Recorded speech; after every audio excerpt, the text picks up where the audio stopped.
આજે મારી ઘરવાળી મને કહે હાલો મને આજે શનિવારીમાં લઈ જાઓ. મેં એને પ્રેમથી સમજાવ્યું, જો વાલી, હમણાં હું કાંઈ કામ ધંધો કરતો નથી, નેટ આટા મારું છું, તો આપણે ખર્ચા ઓછા કરીએ તો સારું. તો એને પણ મને પ્રેમથી કીધું.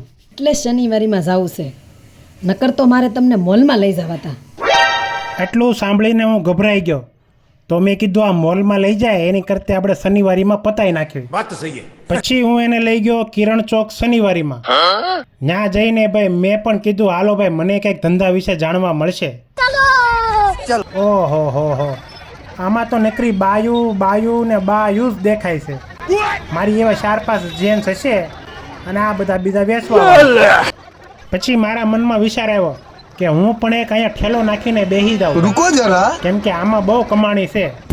તો આ મારો વિચાર તમને સારો લાગ્યો હોય તો મને લાઈક કરી દેજો અને મને ફોલો પણ કરી દેજો અને કમેન્ટમાં કહેજો કે શું આવો ઠેલો નાખીને બેહાય ખરા?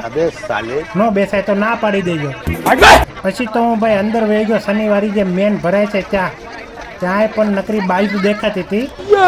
કે શનિવારી મને લાગે છે સ્પેશિયલ બાયુ માટે જ બનાવેલી છે. અને ભાઈઓ ભલે બધા કામમાં વળ ખાય અને બાયુ અહીંયા પાણીપુરી ખાય. જો મિત્રો, કોઈના લગ્ન ન થતા હોય, કોઈ એક્સચેન્જ ઓફર માંગતું હોય, જેનો રોજ ઘરે ઝઘડો થતો હોય અને જેની નવી સગાઈ થઈ હોય એ લોકોને અહીંયા જરૂર આવવું. એટલે મિત્રો તમે ઊંધું ન વિચારતા, મારો મતલબ છે ખરીદી કરવા જરૂર આવવું.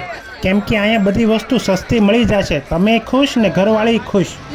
થોડીક વાર પછી તો ભાઈ બધાએ ઠેલા લઈને મળ્યા ભાગવા. અરે મેં કીધું કેમ આ બધા ઠેલા લઈને ભાગે છે? પછી ભાઈ મેં દૂર નજર મારી તો મ્યુનિસિપાલિટીની ગાડી આવી ગઈ હતી. એટલે જે આ બધા રોડે ઠેલા લઈને બેઠા હતા એ બધા ઠેલા પેક કરીને મળ્યા ભાગવા.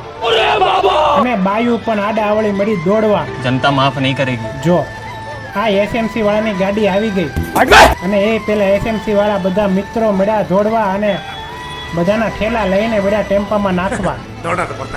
આ બધું જોયું તો મારે પણ જે વિચાર આવ્યો હતો એમાં પરિવર્તન આવી ગયો કે ભાઈ હવે મારે આ નથી કરવું, તો હવે હું બીજું કાંઈક કરીશ. કેમ કે આ કરવા બેસશું તો આ એસએમસી વાળા જ બધું લઈને વયા જાહે, મારે તો ભાગવાનો વેત નહીં રહે. તો પછી મેં આ ધંધો કરવાનું મુલતવી રાખ્યું. પછી મેં મારી ઘરવાળીને ફટાફટ ફોન કર્યો કે હાલ હવે 11:30 વાગી ગયા છે, આપણે ઘરે જઈએ, નકર આ મ્યુનિસિપાલિટી વાળા મને ઉપાડીને લઈ જાય. તો એને કીધું એ તો સારું, જાઓ વયા જાવ એની ભેગું. ત્યાં ક્યાંક રહો તોય તમને કંઈક બીજું કામ શીખવા મળશે, કંઈક સાફ સફાઈ તો કરશો. ઘરે બેઠા બેઠા હાવ નવરા વિડીયો બનાવ્યા કરો છો. થોડુંક અમથું કામ કરે અને વિડીયો બનાવી નાખે, એટલે વિડીયોમાં બધાને એમ લાગે બધું કામ આ જ કરે છે. અત્યારે મારો સમય બોલવાનો નહોતો એટલે કાંઈ બોલ્યો એને ચૂપચાપ ઘરે વહી આવ્યો.